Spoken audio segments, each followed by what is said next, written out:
E aí pessoal, tudo bem? Bem-vindos a mais uma aula de História. Eu sou o professor Carlos e a aula de hoje será sobre os persas.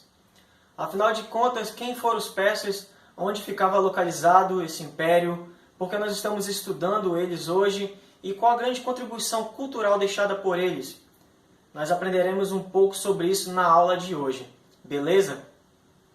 Então, a região onde o Império Persa ficou é onde hoje é o atual país chamado Irã, no sudoeste da Ásia, no Planalto iraniano.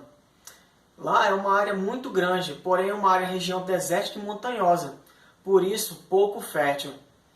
A princípio, os persas eles eram dominados pelos medos, um povo que vivia numa região chamada Média.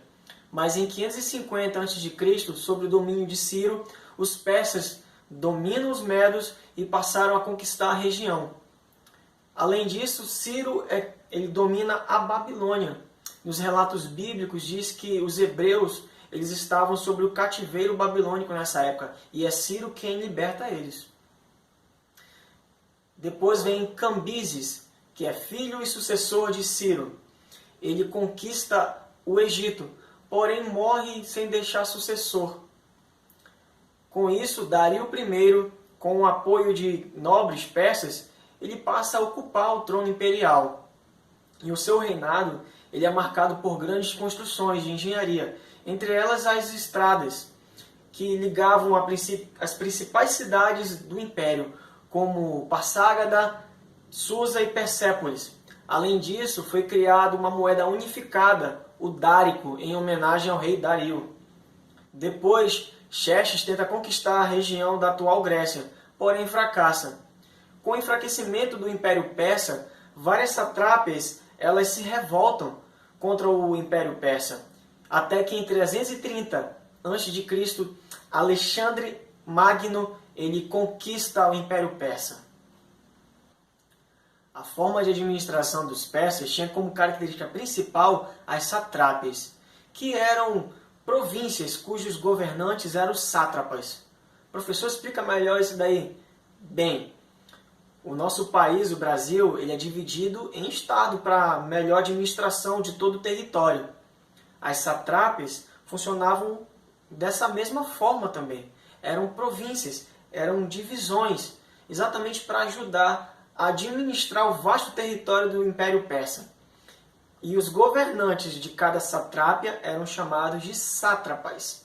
Basicamente eram governantes colocados pelo imperador persa, que eram da nobreza do povo conquistado.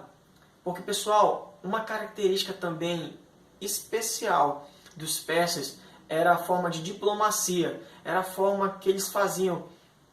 Eles deixavam com que os nobres dos povos conquistados continuassem governando, continuassem ainda sendo reconhecidos como homens ricos e nobres do seu povo.